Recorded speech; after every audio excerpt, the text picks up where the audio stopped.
Hi everyone, and welcome to a new episode of Day's Podcast along with a new video. So today we are going to talk about another new artist because I've already talked about a few new artists so far, so we will be talking about them more in their albums respectfully and maybe even some things on the Patreon too. So like and subscribe. Thank you for listening. Thank you for watching as well, and let's get into it. So today we are talking about Whitney Houston, her debut album. So Whitney Houston is the debut album by Whitney.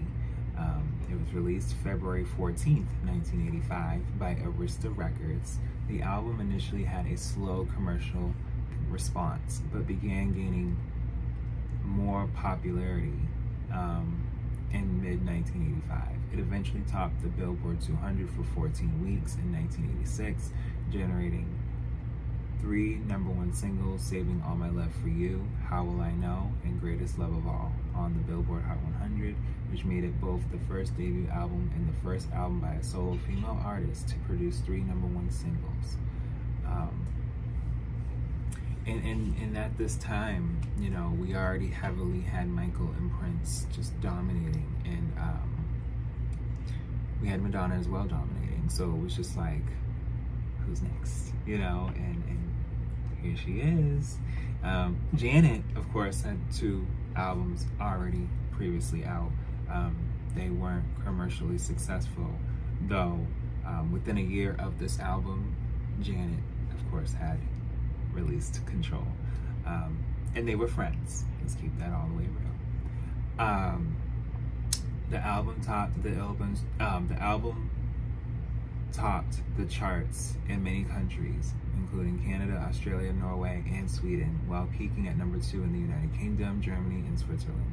The album was certified diamond for shipments of 10 million units or more on March 16th, 1999, and later 14 times platinum by the Recording Academy by January 27th, 2023, with sales of over 30 million copies worldwide. Legend. Whitney Houston is one of the best-selling albums of all time, as well as the best-selling debut album by a female artist. So, as well as the best-selling debut album by a female artist to this day. That's great.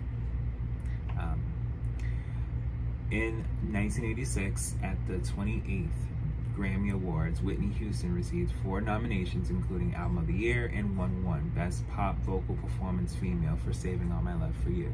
For the 29th Grammy Awards of 1987, the album earned 1 nomination for Record of the Year for Greatest Love of All. The album has ranked on Rolling Stone magazine's list of the 500 greatest albums of all time in all 3 editions.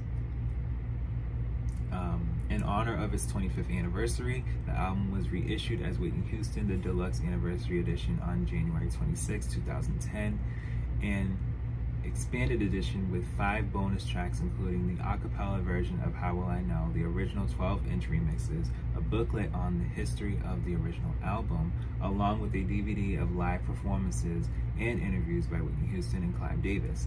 On June 30th, 2020, after the 35th anniversary celebration in February 2020, the album is reissued as a double vinyl, including the singles from Whitney Dancing Special. Also, they released a box set including the 40-page hardcover photo in their book. So, this was serious, you know. Jermaine Jackson produced and recorded duets with Houston for the album. Okay. So the singles were Hold Me. Well, you know what? Well, first of all, Hold Me, the first single, was May 24th, 1984. This song, the Hold Me is 40 years old as a single, okay? Listen. And that was before 85. That was the first single. So let's talk about the background, okay? After seeing Houston perform at a New York City nightclub, Clive Davis believed the singer had the potential to cross over and be the next big superstar. He signed her in 1983, and the two began work on her debut album. Initially, Davis had a hard time finding songs for her. Even after elaborate showcases in New York and Los Angeles, many producers turned down the chance to work with her. And that's something, because she has an amazing voice. And in the 80s, you know, they were so used to the quick, and it's like she wanted to really just sing, like just go off, and they weren't ready for that. And there was only so many people that they would have that commercially do that in a way where it was still like, you know, getting you grooving. And she wanted to break that mold, and she did. She literally did. It took a year and a half for Jerry Griffith, then Arista's A&R chief, and the one who had recommended Houston to Davis, and Davis to amass suitable songs for the album. Finally, the songwriter-producer Kashif offered to produce You Give Good Love. Jermaine Jackson, who had emerged from the shadow of his younger brother Michael, produced 3 songs. Narada Michael Walden revised and then produced How Will I Know. Michael Masser covered the pop side of the tracks, producing 4 of his own compositions, including Saving All My Love for You and Greatest Love of All, which had originally been recorded in 1977 by George Benson as The Greatest Love of All, and was the main theme of the 1977 Muhammad Ali biopic, The Greatest. After 2 years of recording, the album was ready for release. Budgeted at $200,000, it ultimately cost almost $400,000. It was said in her movie I should say,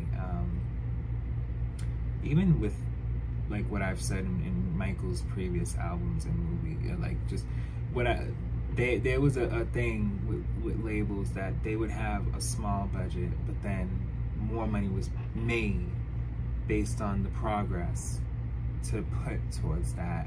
Well, I wouldn't say made, but you guys get what I'm saying. Like, there was a budget that exceeded the amount, and I'm seeing a pattern here. Whereas, you know, if I'm budgeted $200,000 and I needed double the amount, you know, that's just on the sense of how much it took too. And you know, that it just speaks to me that there was only so much that was able to really be looked at to say this is how much it will be taking, when it was just like the budget could have been a bit more. And they realized over time, like, you know what, we're gonna just ultimately just put more into this. And it's like, yeah, like, this is costing.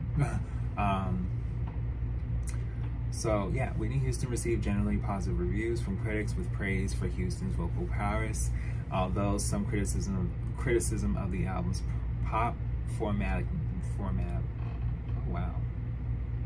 criticism of the pop nature of the album, pretty much. In a positive review for the New York Times, along with an appealing romantic innocence, Houston projects the commanding dignity and elegance of someone far more mature. And someone also said arrangements frequently border on formulaic.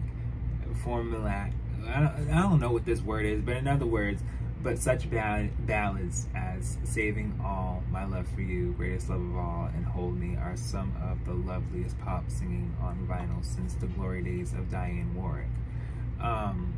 Yeah, Los Angeles Times complimented Houston on her excellent vocal ability, writing neither the frequent listless arrangements nor the sometimes mediocre material of this debut LP hides the fact that Houston is a singer with enormous power and potential.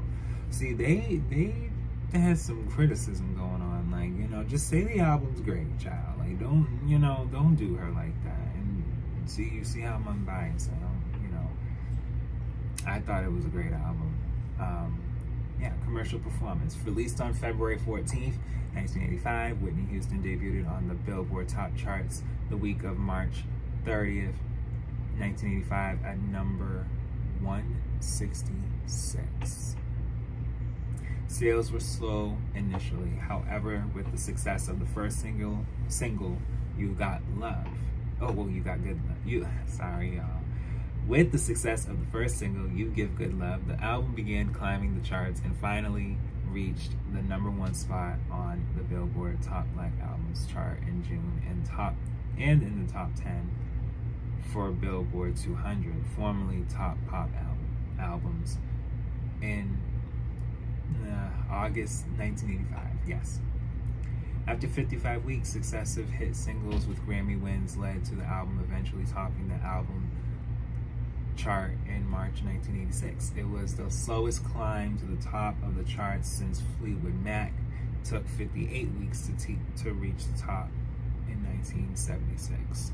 So this is something that's happened before, where over time people was really buying an album, was like, this is great, I'm gonna tell my friend, and then that friend told their friends, and then their friends told their friends, eventually it's like, all right, you're going off. And it's like, it's a similar effect with Off the Wall. Unfortunately, Off the Wall, I was like, wait a minute, it didn't go #1.